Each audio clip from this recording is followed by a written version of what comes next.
Have you ever gotten close to the end of the month only to realize that you had run out of money? What did you do? Did you go without? Borrow money from a friend?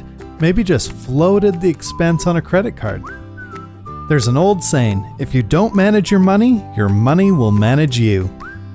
Imagine for a moment that your current supply of money has been delayed or lost. Maybe your student loans were delayed a few months, or you lost your job. How long would you last before the lack of money started to control your life? According to a recent survey, 58% of Americans have less than $1,000 saved up, and nearly 1 in 3 people have no savings at all.